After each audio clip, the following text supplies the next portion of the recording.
જય શ્રી કૃષ્ણ ભક્ત મિત્રો, સ્વાગત છે આપનું ભાવભક્તિ ભગવાન ચેનલમાં।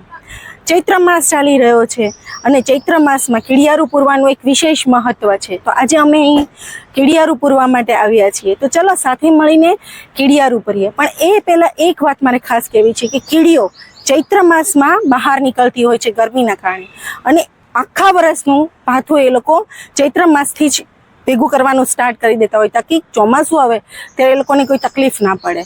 અને બીજી એક વાત કે કીડીઓ હંમેશા આપણને ઓળખે છે। એક વખત કીડિયારું પૂર્યા પછી એ આપણી માટે હંમેશા પ્રાર્થના કરે છે।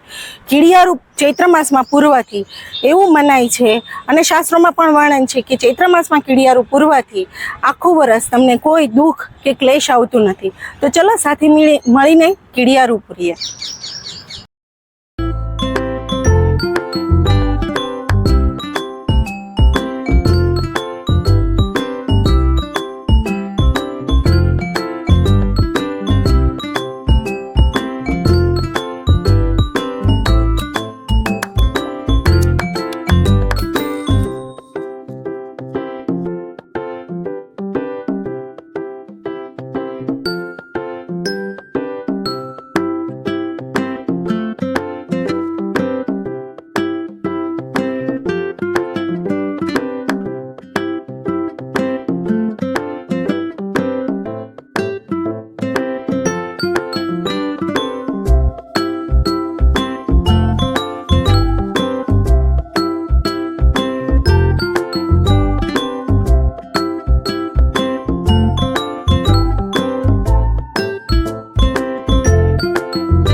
તો આ રીતે કીડિયારું પૂરીને ભક્ત મિત્રો આપણે આપણા જીવનને ધન્ય બનાવી શકીએ છીએ અને આખા વર્ષ દરમિયાન આવનારા તમામ દુઃખોને અને કષ્ટોને આપણાથી દૂર ભગાવી શકીએ છીએ। આમ તો ચૈત્ર મહિનાનું વિશેષ મહત્વ છે કીડિયારા પૂરવાનું, પણ આ તો એવી વસ્તુ છે કે આપણે 12 મહિના એક દિવસ નક્કી કરી લઈએ, પૂનમ તો દર મહિનાની પૂનમ, અમાસ તો દર મહિનાની અમાસ આપણે કીડિયારું પૂરી શકીએ છીએ। તો 12 મહિના કીડિયારું પૂરીને કીડીઓ ઉપર દયા કરીને, જીવ માત્ર પર દયા કરીને એક સારું કામ કરી શકીએ છીએ।